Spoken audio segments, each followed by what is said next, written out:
Tanghalian na, tikman ang mga masasarap, katakam-takam at nakakabusog na talakayan ukol sa ating mayamang pananampalataya. Halina't magsalo-salo tayo sa Kwentuhang Katoliko. Magandang tanghali po sa ating mga ginigiliw na tagapakinig ngayong araw ng Huwebes. Naku, malapit na ang weekend. Napakainit ng araw mula kahapon. Pero yung ating pinag-uusapan, kwentuhan, mas umiinit din at mas marami po yung mga questions na dumarating sa atin. Ito po si Karen para po sa Commission on Catechesis ng Archdiocese of San Fernando. Magandang tanghali po sa inyong lahat. Ito po si Shirley. At muli po si Among Jean, inyong kakwentuhan sa araw ding ito. Mainit nga. Mainit. Actually, July na, Among. Dapat umuulan na po, di ba? Dapat. Oo. Yan yung sinasabi ni Pope Francis eh. Talagang babalik at babalik tayo sa kanyang encyclical. Feel natin. Kasi diniscuss ni Santo Papa yung climate change. Right. Siguro isang episode. Actually, kailangan isang linggo yan eh. Pag-uusapan, no? Pag pinag-usapan. Ang dami niya mga prophetic. Alam mo, yung nakaka-nervous yung sinabi niya, yung tungkol sa tubig. Mm-hmm. Isang araw, ang tubig na iniinom natin ay mapapasa kamay na lamang ng iilan. Tama po yan. Nangyayari na yan ngayon. Oo. And hindi na daw ginto at pera at brilyante ang pag-uusapan, kundi ang sinong humahawak ng malinis na tubig. Mm-hmm. Kasi kung sinong may tubig, siya yung may hawak ng buhay ng tao. Paano yan? Daming tubig alat sa dagat naman. Well, di mo naman maiinom. Hindi. Di ba sabi nga po nila, may kasabihan, water everywhere, but not a drop to drink. Yes. At alam naman natin kasi yung tubig alat, yan yung karamihan sa tubig dito sa mundo. 1% lang yung fresh water. Yes, ayun. Totoo yun. Kaya actually kailangan, yung binabasa ko yung mga commentaries sa encyclical, yung Laudato Si, sabi nung mga scientist, this Pope has paid attention to his science. Kasi alam niya, kung minsan kasi pag naglalabas ng statements yung mga obispo, di ba, napakagandang pakinggan, napakagandang basahin, yung very philosophical, pero hindi masyadong nakaugat sa reality. Kaya pag in-apply mo, medyo parang ang haba ng proseso para ma-i-apply. Ito, mula sa science, yung kanyang pinanggagalingan. Sabi nga natin, di ba, Among, si Pope Francis, bago siya pumasok sa seminaryo, chemist siya. Yes. Alam niya yung role ng mga elements. Mm-hmm. Alam niya yung science niya. Yung epekto ng mga elements na yan, na kapag pinabayaan o ito ay inabuso, alam mo naman ang mga chemicals, na pag sinabi mong a bad combinations of chemicals or a bad treatment of chemicals, magpuproduce yan ng mga undesirable effects. Buti sana tayo po, di ba? Kunyari, pag lunchtime, bad lunch or something, sasakit lang yung tiyan mo, tapos pag nilabas mo yun, tapos na. Pag bad elements o bad chemistry, may sumasabog pa talaga. At alam ni Among Jean yan. Relate. I dread that day na ang tubig ay mahihirapan ka ng tibali, no? Ako hindi ako mahilig maligo So okay lang yun. Pero pag iinumin mo tubig, mas iba na yun. Among ano yung ina-announce nyo? Ibig ko sabihin, alam na ayoko na lang magsalita. Mahilig lang kami maghilamos. Hindi yung gustong-gusto mo para. Hindi, may mga taong sobra naman 4 times maligo a day. 4 times a day, no? Sobra. Ako 4 times a month, pwede na. Pag narinig tayo ni Among Ninoy dyan, i-reiterate yung kanyang homily na pag narinig tayo ni Among Ninoy, sasabihin yan, oy, nagsa-self-confession si Apon Jean. Public confession na. Ay, nako. Nakakatuwa yung ating kwentuhan. Pero si Tita Shirley may balita sa atin. Yeah. In-announce na yun, tuloy na yun pagka-canonize sa mga magulang ni Saint Therese. Sina Louis Francis Martin saka si Marie Celie Guerin Martin. sila ang magiging unang mag-asawa na maikakanonize ng sabay. O, sa October 19, nung October 19, 2008, kay Pope Benedict XVI, doon sila na-beatified.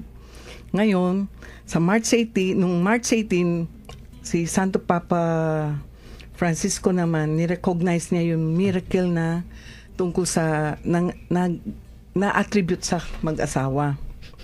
So, na-approve na ngayon yung decree na makanonize sila noong June 27 pa lang, ilan araw pa lang to, no? At ang balak, ang canonization nila ay sa October 18. Ang mga magulang ni Saint Therese of the Child Jesus. Okay, October 18. Malapit din, no? Sa araw ng kapistahan ng kanilang anak. Just a few weeks after. Ay, ulitin po natin, sino yung anak nila? Bakit napaka-significant ng kanilang pagkakanonize? Ang anak nila, si Saint Therese of Lisieux, na-declare siya ng Doctor of the Church yun. Si Santa Teresita del Niño Jesus of the Child Jesus. Meron kasing Santa Teresa. Yan ang matandang Carmelite na foundress naman ng mga Discalced Carmelite na sinaluhan ni Saint Therese. Mas bata si Saint Therese, mas earlier siya sa ating panahon. Yeah. Oy, maganda yan. Biruin mo, magulang mo din ngayon ay santo. Na-imagine ko pag nagre-reunion sila sa langit. Yung celebration. Kung ano-anong... Saka, well, they're not the first, no? May mga magulang talaga ng mga santo na naging santo rin, no? Isang halimbawa na lang dyan, yung ating Panginoong Hesukristo. Nanay niya, tatay niya, lolo niya, mga santo, no? Pero meron ding iba. Meron ding mga, although pambihira, but there are mga itong so siya lang itong sa ating panahon ngayon, si Santa Teresita. Sina San Isidro at Santa Maria de Cabeza. Yung asawa naman niya yun. Yun, asawa naman. Na-discuss natin yan. Bihira din yun, no? Meron din makakasabay sa canonization nila, yung si Blessed Luigi and Maria Beltrame Quattrochi. Quattrochi ba ito mo? Ewan ko. Mga ano ba yung national? Quattro occhi. Yan. Mga quattro occhi. Ibig sabihin, literally, 4 ang mata. Quattro occhi, the 4 eyes. Yeah.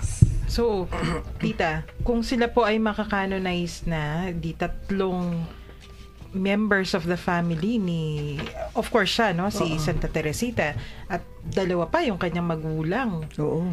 Dahil siyam yung anak nila, pero yung 4 namatay nung bata pa sila, and then yung 5 natira, lahat pumasok na nagmadre. Mga babae, yung 5 natira. Nagmadre lahat yun, kasama si Saint Therese doon. Kung tutuusin, no, naging santa si Santa Teresita nang dahil sa mga magulang niya. Oo nga naman. Oo. Grabe, no? Paano kaya maging santo? Sabi niya, dito nakasulat yan, magkaroon ka ng exemplary life ng paniniwala mo, yung bokasyon mo, dedikasyon mo sa mga turo ng simbahan, pagtutulong sa mga may hirap, no? Saka yung family spirituality. So doon sila heroic virtue nila. Oo nga. Yan yung mga canonizations na ganyan, yung bang may mga peculiarities, no? Ano ibig sabihin, yung may mga santo na pag canonize, simple lang yung event, martyr siya, tapos dineclare siya. Yan, magulang, no? So, something parang mga special yan. Tapos yung anak nila naging santa rin, no?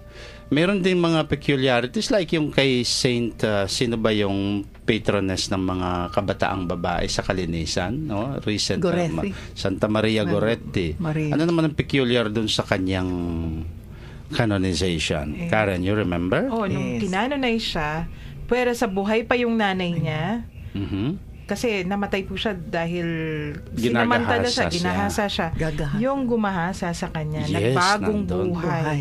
He was He present. was Nandun present siya. during He the was present at beatification. the beatification Ayun. canonization. Canonization yung mother lang niya. Ah, Pero yung beatification, nandoon yung mother niya, nandoon yung Yung killer kriminal niya. no, na Oo. nagbagong buhay.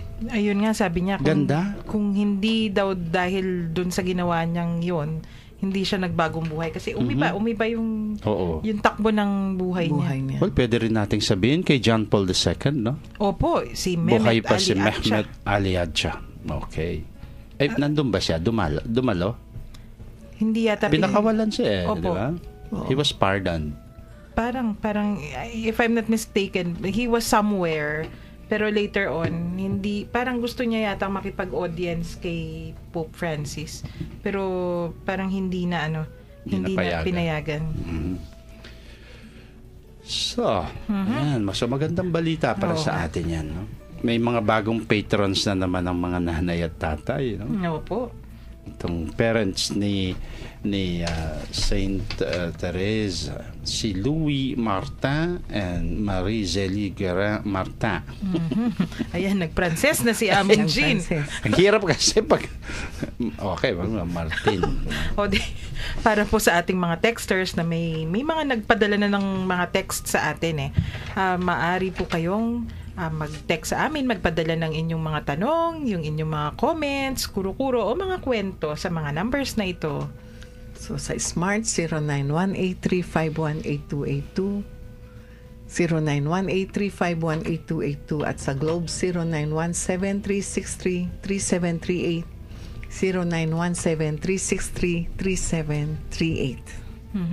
Maaari din po kayong magpadala ng inyong mga comments o mga private messages sa ating Facebook page. Hanapin po ang Kwentuhang Katoliko at i-like ang page. Sumali na rin po kayo sa ating mga kwentuhan doon. May mga sumasagot na pag may mga nakapost tayo para mas masaya naman. Dagdagan yung ating kwentuhan. Yes. Habang tinitext po ninyo o nagko-comment kayo, maaari po muna tayong makinig dito sa isang magandang tugtugin. Hindi na naman pa uso Pope Francis.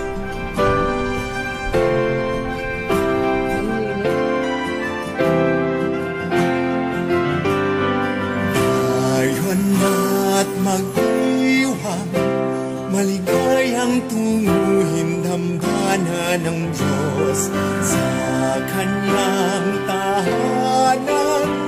Lahat tayo'y tanggap at bawang minamahal niya.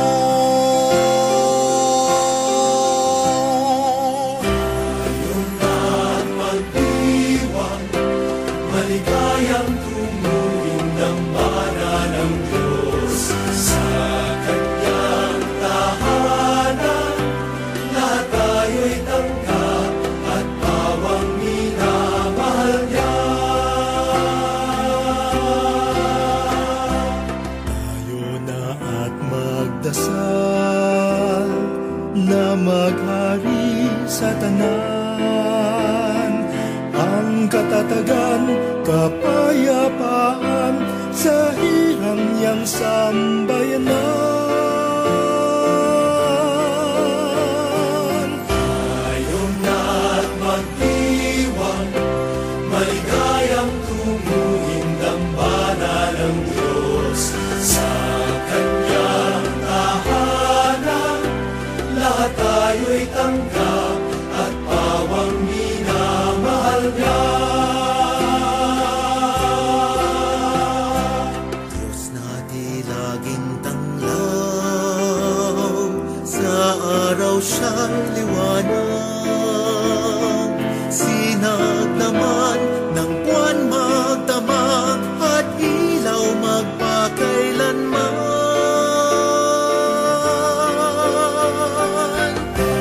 Ngayon na't mag-iwang, maligayang tunguhin dambana ng Diyos sa kanyang tahanan. Lahat tayo'y tanggap at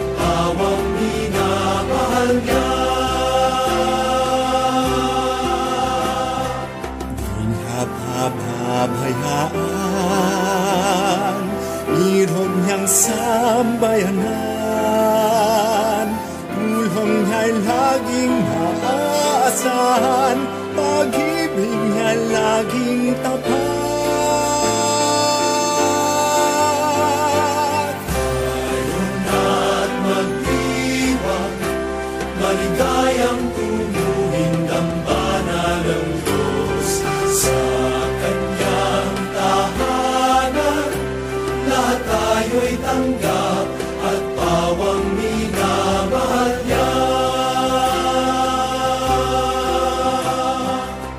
Ibig ko namin habang at ang inyong atawan at kakasalay limutin at buhay namin tubusin.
Nagbabalik po ang Kwentuhang Katoliko dito pa rin sa 91.9 Bright FM. Yung mga nasa Arsobispado, pinakikinggan daw po tayo, Among Jean. Yes, have a happy and a good lunch. Yan, sina Father Pep yan at yung mga staff na nandun. May tanong po dito, mukhang parang yung mga Knights of the Blessed Sacrament na nagre-review ito Paki-explain daw po ulit kung paano yung pagkakasunod-sunod ng pagpapatong-patong sa chalice. Thanks and more power po. Okay, yung tinuro sa amin sa seminaryo. Yung chalice, tapos ang pagsasaayos, yung purificator, i-drape mo over the chalice itself, tapos papatungan mo siya ng paten. Si papatong yung paten dahil dapat paten mo sa patong. Tapos nandun sa paten, normally nandun na yung malaking hostia for consecration, the altar bread. And then on top of that, ang pall, yung that small piece of na either made of cloth or may hardened by carton or plastic na nakabalot ng kung hindi sila gumagamit ngayon, pagdating doon sa pall, kung hindi ka gumagamit ng chalice veil at nung burse, andyan, ipapatong mo sa top ngayon yung corporal. Kung papaano kasi yung ayos ng paurong naman, ganun mo din ilalatag naman yung sa ang una mong kukunin yung corporal, yun ang parang pinaka tablecloth mo yung sinasabi nating may inalmirol, inalmirolan. Tapos yun mo ipapatong doon sa corporal. Noon may batas pa nga ang parang ang anuman daw na nakapatong na bread doon sa corporal, yun ang parang territorial intention ng isang nagmimisa. Yung sasabihin mo, lahat na nakapatong dito, I will consecrate. Yun, narinig ko sa mga matatandang pare noon. So, yan. Ngayon, kung gumagamit ka naman ng humeral, ng tinatawag na chalice veil at saka ng pall, ay nung burse, usually pagkatapos ng Paul ay ipapatong mo yung ano ba ito? Yung chalice veil. And then yung corporal mo nasa loob ng verse, ipapatong dun sa taas ng ano ba yun? Yes. Nalito na tayo. Nalito na rin ako pero well, yung basic talaga yung kung hindi ka rin gumagamit ng chalice veil. At may mga patakaran pa pala among sa pagtutupi ng mga linen, no? Kasi for practical purposes din pala yon. Oo. Yes. Hindi pwede yung nakalabas Basta-basta. yung ganito, nakapasok yung Kala tahi. kasi ng iba yung pagtutupi, no? Usually, kapag magtutupi ka, yung you start from may mga cross po yan. No? Ang hindi ko lang maintindihan kasi kung minsan, yung ibang corporal, nilagay yung cross doon sa gitna. But at any rate, hindi na, marker lang naman yun no? Kaya dapat ang pagko-cross ay ang pagko-cross mo doon paano ba to? Yung pagbubukas, no? It should be one top. Hindi ko ma-demonstrate kasi kung hindi mo ko Ginagawa. Right. Huwag kayong mag-alala para po sa kasi ating it is mga... only something ang mga pare na lang po halos ang nakakakita nun. Pero kung papansinin ninyo, kung nagsisimba, kasi pag nagsisimba ka, hindi mo naman nakikita talaga yung hocus-pocus na ginagawa ng pare doon sa altar ko yung iba nga boom, yung pero may kaayusan din yon, but that is more for the priest to follow, no? Pero mas maganda rin na susunod kasi nakikita ka ng mga tao, no? Yung paano how you treat yung mga gamit na ganito. With reverence. With dapat. reverence and with style. Of course. Sabi sa akin ng yung isang kaibigan ko, ikaw naman Mong, pag nagmimisa ka, bagal-bagal mo. Yung pagkilos mo, yung pagtutupi mo, nakikita. Sabi ko, yun naman ang dapat Tapos nakwento ko na ba yung joke no? Actually, it was not a joke. Talaga nangyari yon. Yung may nagpunta sa akin sa sacristy, sabi, Father, ang bagal nyo pong magmisa. Pwede nyo bang bilis-bilisan ng kaunti ang pagmimisan ninyo? Kasi nalilate kami. May trabaho pa po kasi kaming hahabulin, no? Umaabot po ng 45 minutes to almost 50 or 1 hour yung mga daily masses ninyo. Imbes na mas light ako, I just look at her the way Jesus looked at the ano ba ito, no? He looked at the young man with love, di ba? Ganun. So tinignan ko din yung babaeng mapungay ang mata ko, sabi ko, with love. Ang sabi ko, atche. Mapungay ang mata, tinarayan naman. Atche, sabi ko, buhay ko ang pagmimisa.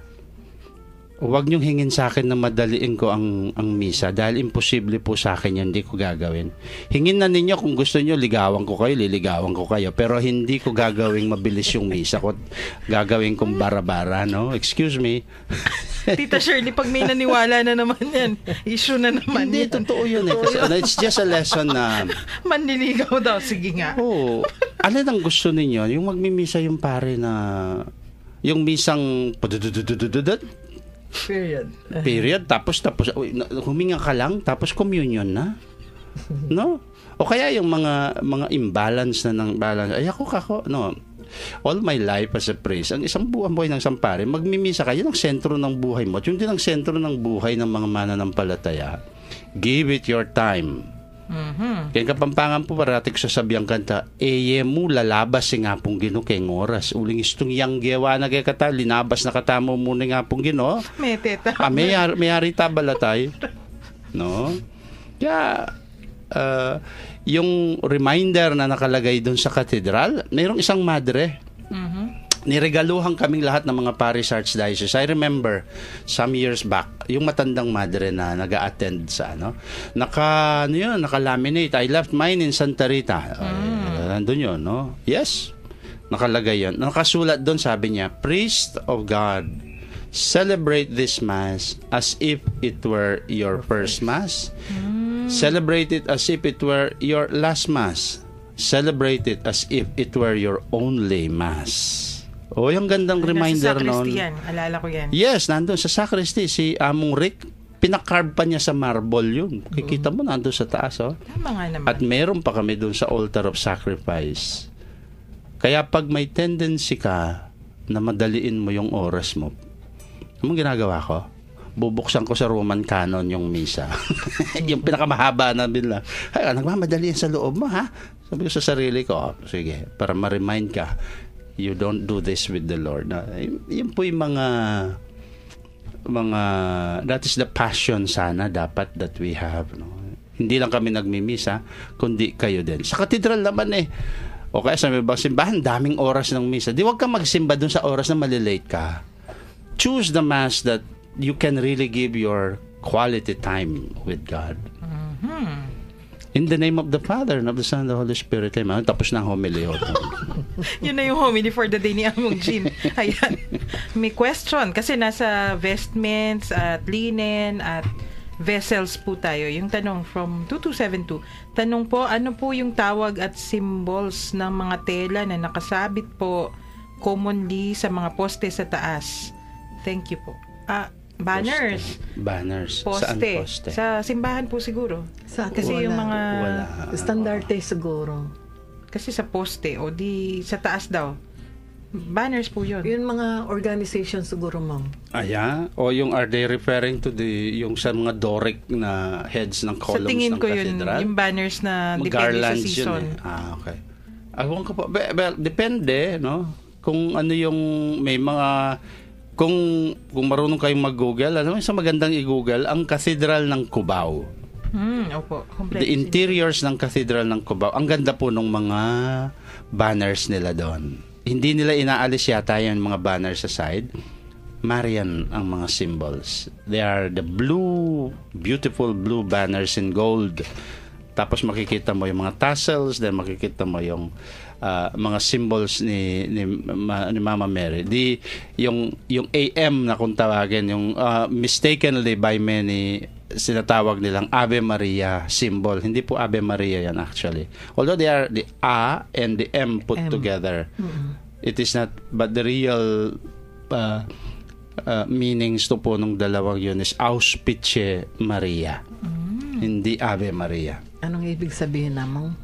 Under the auspices of Mary, the auspices, auspices, sa auspice, sa ano ba ibig sabihin? How do you translate that?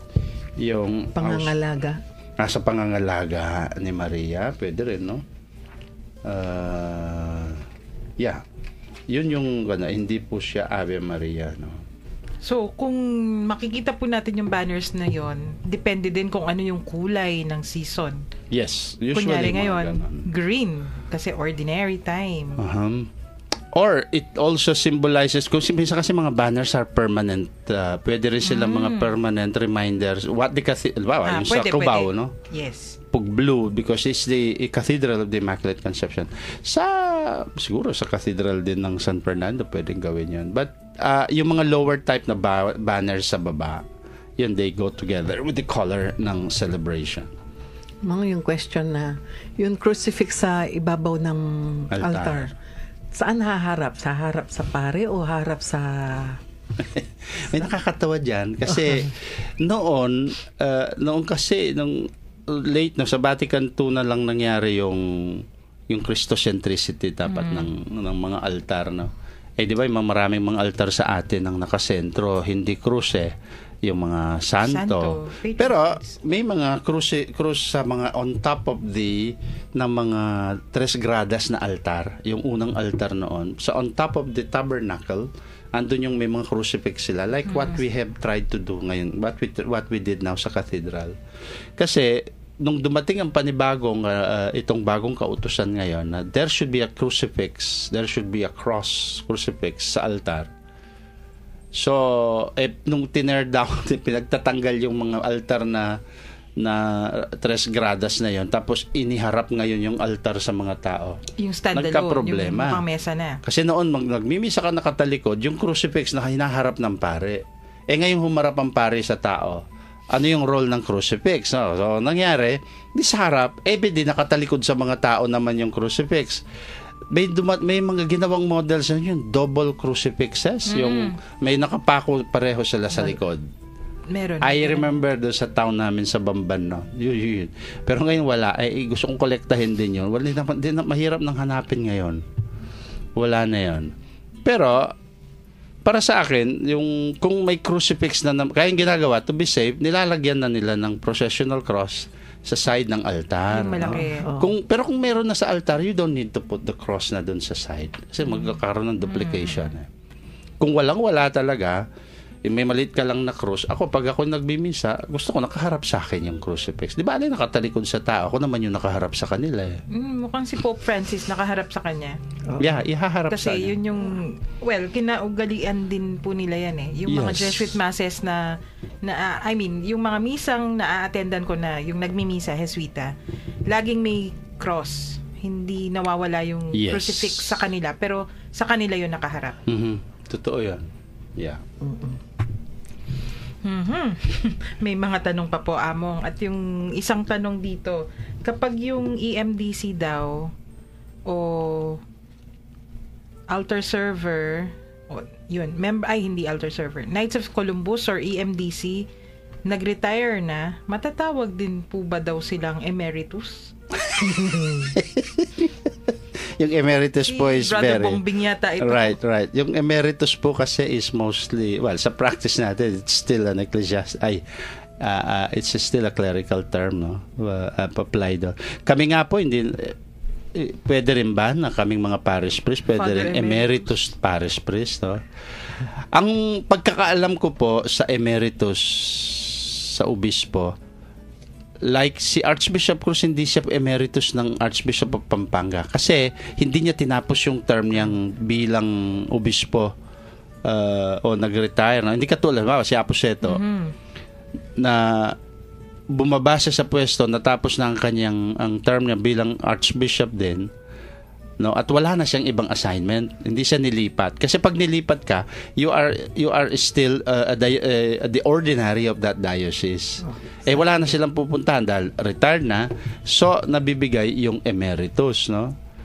Ganon din sa Papa, no. Dahil Benedict, lang namang magkakaroon pa siya ng ibang pagiging papa, no, kaya so emeritus din siya. Pero yung nililipat-lipat ka lang, no, hindi.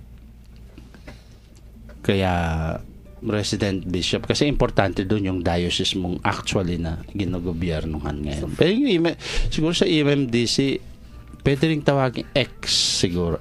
Former. Pero it would be too much to attach siguro yung emeritus. Dami nating emeritus, no? Nagkalat. Palakad-lakad all over. Nakakatuwa naman yung tanong na yun. Ito po, kasi nabanggit natin yung mga belo kahapon. Parang tirang tanong pa ito eh. Bakit po daw may black at white na veil? Ano po daw yung major differences? O ano yung pinag-iba nila? Siguro po yung pasasagutin natin dyan yung mga nagbebelo kasi hindi ako nagbebelo. Hindi ko alam. Siguro. Ang alam ko po pag may patay, no, nagbebelo ng itim yung mga tao. Part yan ng pagluluksa, no? Pero like I said, black is also a formal color. No, hindi naman color of mourning yan eh. White naman is also a common color. So, aywan ko po, nung natatandaan ko noon, may nakabelong brown pa nga, yung pandong, no? Opo. Mayroon pang multicolored, may gray, may silver, no? May lace na gold. Actually, wala naman po siguro. Basta importante is kung nakabelo ka and you know the meaning of that, no? I hope hindi siya nagiging parang costurera, no, yung fashion plate, no. Yung alam ko, Among, pero sa Europe ito, hindi ko alam kung carried over sa Pilipinas. Pag maitim yung belo, ibig sabihin may asawa. Pag puti, yung mga bata, mga dalagita. Kaya hindi ka pwedeng magitim na belo, no? Ang tanda ko na. Kanina mong napansin mo si Mang Senyang, Mrs. Medina. Nakabelo siyang white. Hindi ko napansin. Tinawag pa niya ako. Sabi niya, nakita mo? Sabi niya. Good morning. Good afternoon po. It's a sign of submission and humility to God. Alam mo, maski ang mga, kaya nga, even yung mga madre, no, nakabelo, it's a sign of also their dedication. Kaya hindi sa kaalaman po natin, hindi pa po nabanggit ko noon, hindi naman pinagbawal ang pagbebelo at hindi tinanggal ang practice. Naging liberal lang yung ating ano bang tawag dito, yung sumunod na ang konseho at sinabing parang naging optional dun sa kung saan ang practice at gustong-gusto. Then ako naman, I find nothing wrong if people would start wearing the veil. In fact, I would be, naalala ko tuloy yung question, ewan ko ito yung may pinag-ugatan dun sa susulat ni San Pablo sa mga tao sa Corinto. Yung he warned the Corinthian women sa pag pumapasok kayo sa templo, sabi niya, cover your heads. May komentarista kasing nagdagdag dun okay, I tend to believe it kasi bakit daw niya pinako-cover yung mga buhok ng mga, kasi kung minsan daw yung buhok daw ng mga Corinthians baka nakaka-disturb kasi ang dami nilang mga plated na nilalagay sa mga buhok nila.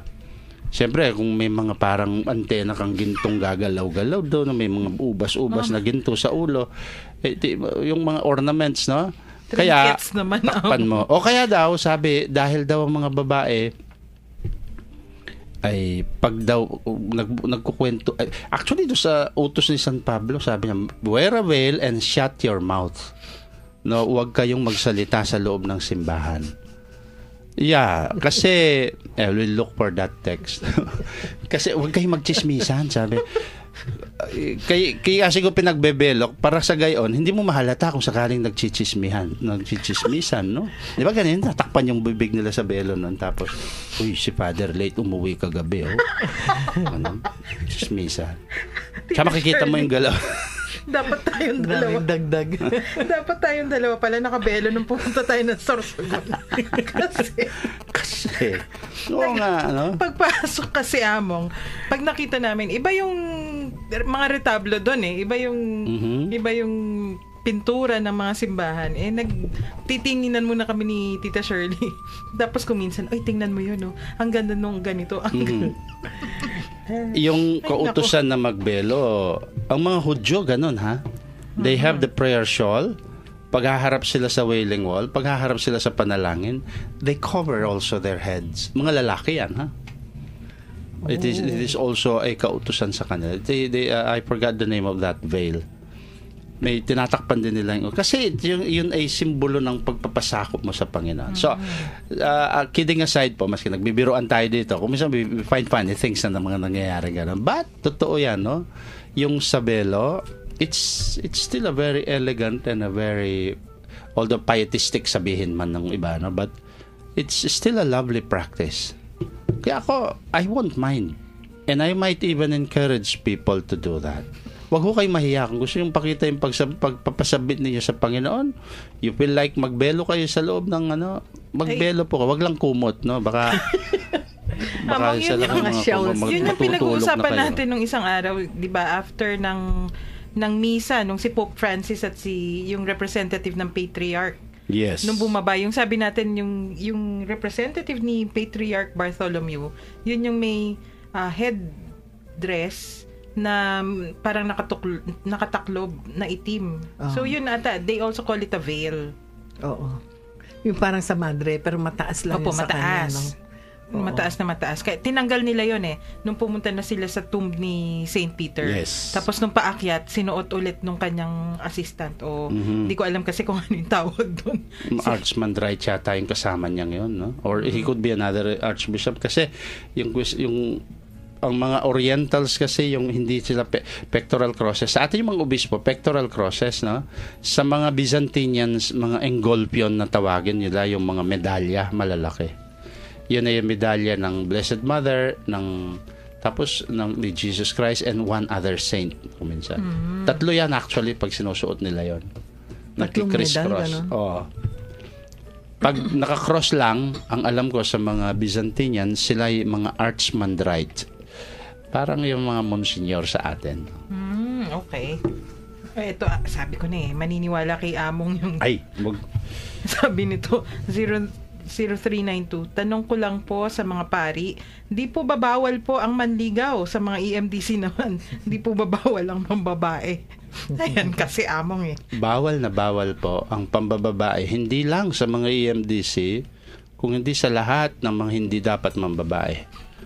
Yung mga may asawa na, at yung mga walang asawa tulad ng mga pare, bawal ang mambabae. Pero pwede manligaw? Manligaw, hindi rin, no? Ay, but Ayan kung kasi. manliligaw ka, ay available ka, at yung nililigawan mo ay available, so why not, no?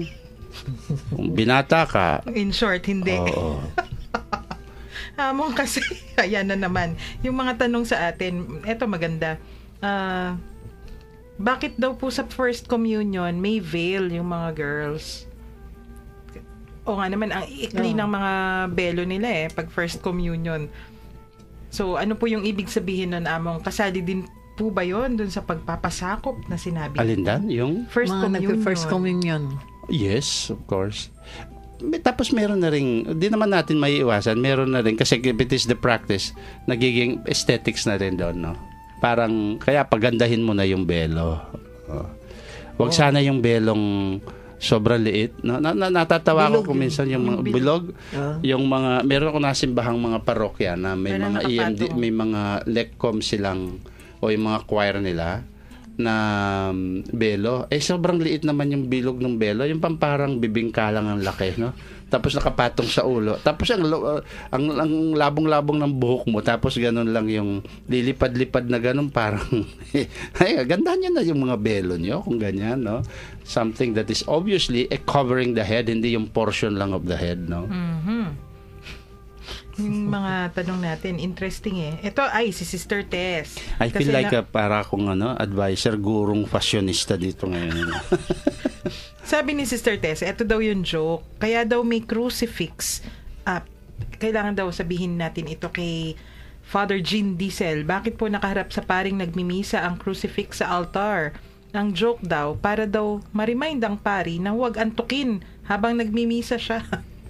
Ay, totoo yun, no? I take that joke seriously kung ganon. Kasi, nangyayari din yun, no? Sa experience mo, no? Ako natatanda, pag nagmimisa ka ng mga unholy hours din, like paglilibing, no? 2:00 ng hapon, madaling antok yun, no? Kaya pag nagsisimbang gabi ka na, the fourth night, minsan pagod na yung katawan mo, no? Yeah. Ito naman po, yung tanong tungkol pa rin sa pagbebelo. Bakit daw dapat naka-skirt o naka-dress kapag nakabelo? Kasi hindi magandang tingnan yung naka-jeans kapag nakabelo. Yes. Hindi proportionate yung hitsura. Yeah, kasi para Ako, sa yun yung akin, no? reason. Oo, no? Kayo, mga nagbebelo dapat. Kami titignan lang namin kayo mga nakabelo. Hindi proportionate yung Right. hitsura. Right. Sa katedral, di sinamang pas, nagbebelo na ngayon. Oo, yung mga Dumadami na. Dolorosa, members ng kofradiya ng Mater Dolorosa. And they look beautiful. May question. Ito po. Good PM, bakit napili si Saint Therese of the Child Jesus as Doctor of the Church? Ano po ang criteria ng pagiging Doctor of the Church? This is from 6237. Okay. Ang pagiging doktor po ay hindi naman po ibig sabihin, of course na alam natin hindi naman to medical doctors at hindi naman because nag-graduate siya ng mga may PhD or STD, no? Or STHD pala or JCD. Ang kaalaman, no? Ang pagiging the degree of knowledge, yung wisdom, yung kanyang, yun ang pinagbabasihan doon, no? Kaya pag sinabing Doctor of the Church, ibig sabihin sa kabanalan, no? Malalim. It is a title granted by the Church to an ecclesiastical author or preacher because of outstanding learning, staunch faith, and sanctity of life. No? There are presently 32 doctors, 4 great doctors of the West. Yan. Sila Saint Ambrose, Saint Augustine, Gregory the Great, and Jerome. Hindi sinama si St. Eugene dito. And 4 great doctors of the East, no? Sila San Athanasio and St. Basil the Great, Gregory of Nazianzenus, and John Chrysostom, as well as the universal doctor. Sino yan? The angelic doctor, Santo Tomas. St. Thomas Aquinas. The other 23 are, eto na, Albert the Great, Alphonsus Liguri, San Anselmo, St. Anthony of Padua, San Beda, St. Bede the Venerable, Bernard of Clairvaux, Bonaventure, Catherine of Siena, Cyril of Alexandria, Cyril of Jerusalem, Ephraim the Syrian, St. Francis de Sales, St. Hilary of Poitiers, or Poitiers, St. Isidore of Seville, John of the Cross, John Damascene, Lawrence of Brindisi, Leo the Great, Peter Canisius, Peter Chrysologus, Peter Damian, Robert Bellarmine, and Teresa of Avila. All have a liturgical celebrations assigned to them. Si Santa Teresa de Avila, ang doktor, si ano din ba? Oh, St. Therese of the Child Nung Jesus. sinulat ito, hindi pa yata nabigay yung ano. Ina-update po yan. Actually, Ina-update sa may mga libro. bago eh. Di ba si Dami niya. Saint Hildegard von Bingen? Mhm. Doctor of the Church yun. Benedictine. Parang 2 years ago pa lang yata siya Right. na-proclaim. Kasi bakit nga ba? Mystic si Saint Hildegard von Bingen. Magkakahalo. So, learning and yung Opo, kasi holiness writings nila. and then yung kanilang staunch, strong faith, no?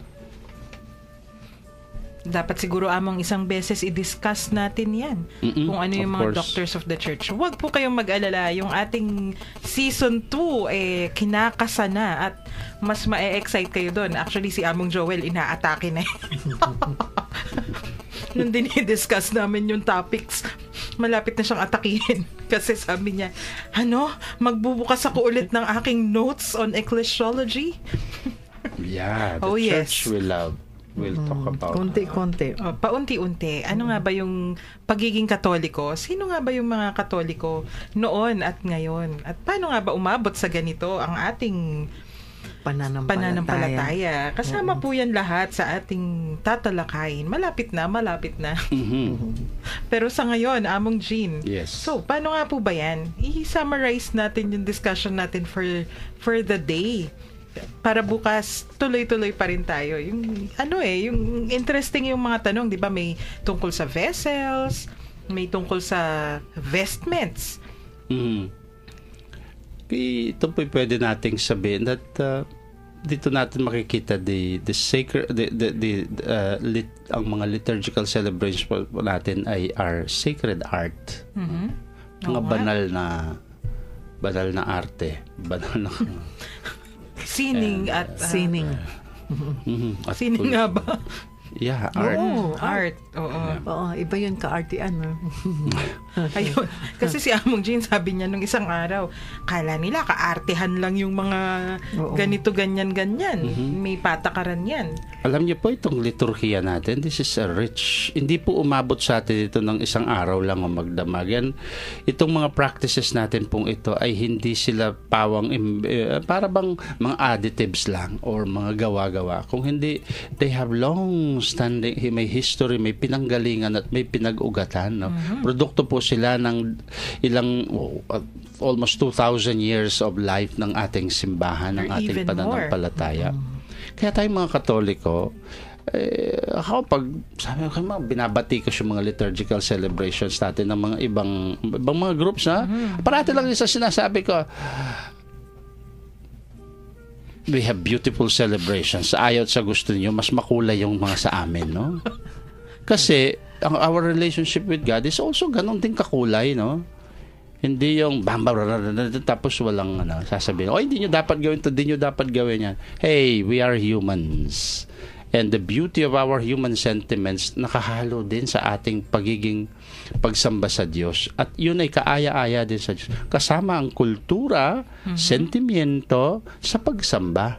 Oh? Tama. Actually, Kasama na yan, mga symbolisms na yan. No? They enrich our faith. Kaya bilang Katoliko, huwag nyo ikahiyayan, huwag nyo imasama, huwag nyo yung patatalo dun sa sasabihin na ang dami ninyong mga ginagawang wala sa Biblia. No? Hocus-pocus. Dami nga wala sa Biblia. Pero hindi ibig sabihin wala sa Biblia, hindi mo na pwedeng gawin, no? Excuse me. ayan, nagtaray na po. Hindi Pero actually, may kaibigan akong pare na mas mataray pa kay Among Jean nung tinatalakay namin yan. Sabi niya, kung yung ibang mga Katoliko na lumilipat ng sekta o relihiyon, maiintindihan lamang kung gaano kayaman ang ating pananampalataya, excuse me, hindi sila lilipat. Yes. Mas mataray yun. Pasintabi po sa ibang mga relihiyon at sekta. Yes. No. It's kung kayo, but we have to kayo mga Katoliko, we have to find the vastness and the richness of our Catholic culture and spirituality. Dapat pag-aralan po yan. Hindi lang tayo kasi utak, hindi lang tayo. May katawan tayo, may puso, may understanding, may sentimiento, may romantiko sa atin. That's why liturgy is a romantic presentation of our pagpapahayag ng pananampalataya sa Diyos. At Among and Tita Shirley, yung pinag-uusapan pa lang natin ngayon, yung ritual na bahagi ng ating pananampalataya. Wala pa tayo dun sa kilos, yung action. Kasi di pa doctrine, moral, and worship. Yung moral part, sabi nga ni Father Dine sa akin, tatalakayin ba yung mga social teachings of the Catholic Church? Sabi ko, oo, Among, ikaw yung tumalakay. So, yung dapat dyan, yung mga paring sosyal. No? Paring sosyal. Iba yung definition ng sosyal. Social doctrines of the Church. Wala pa tayo doon. So, talagang yung ating pananampalataya, buong-buo, kahit kailan. Karen, Opo. Isipin mo, ito'y bunga ng 2,000 taon, no? At hindi natin ito hindi naman ito sa atin ito, no? Yes. Ito'y bunga ng mga taong nagsabuhay, nag-isip, nagdasal sa Diyos, nagpakabanal, at isinulat, ibinahagi sa atin, kanilang inumpisahan, ibinigay sa atin, no? Kaya kulang hindi natin the vastness na yung richness ng yan Great hindi mo minds, great men, great lives. There's so much. Kaya nga yung sinabi nung kaibigan mong pare na kung tatalakayin lang talaga natin, at if we only be diligent to understand, to unearth the beauty of these things, no? Makikita mo yung isang question lang na ba't mayroong usok-usok sa simbahan, no? yung insenso. Usok-usok. Kung pag-aaralan mo yung insensong yan, titignan mo yung meaning yan, yung iba yung makukuha mo, hindi mo titignan na air pollution lang yung pausok. Actually, bells and smells yung tawag dyan. Oh yes. Yeah. Ay, nako. Umabot na naman tayo sa oras ng panandalian o temporary pamamaalam. How short life is. Oo nga. Vita Brevis. Vita Brevis. Pero binabati ko po, hello Hailey baby. Oo, si Hailey. Tsaka ang kanyang magandang nanay.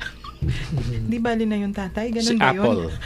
Ay, yung tatay niya mataba yun Ay, Marky.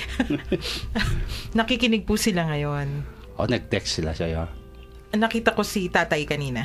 Okay. Nasa katedral sila ngayon. Alam Opo. ko nakikinig. Ayan. Tita Shirley, Among Jean, tapusin na po natin yung ating episode na ito sa isang dasal. Let us place ourselves in the presence of God. Glory be to the Father, and to the Son, and to the Holy Spirit. As it was in the beginning, is now, and will be forever. Amen. And may Almighty God bless us all, the Father, the Son, and the Holy Spirit. Amen. Amen. Maraming salamat po sa pakikinig. Ito po si Shirley. God bless you and keep you. At si Among Jean po ito. At sana natuwa kayo sa ating mga pinag-usapan na nakatulong ito sa ating pananampalataya. Sa ngalan po ng Commission on Catechesis ng Archdiocese of San Fernando, ito po si Karen, nagpapasalamat at nagpapaalam sa hapon na ito.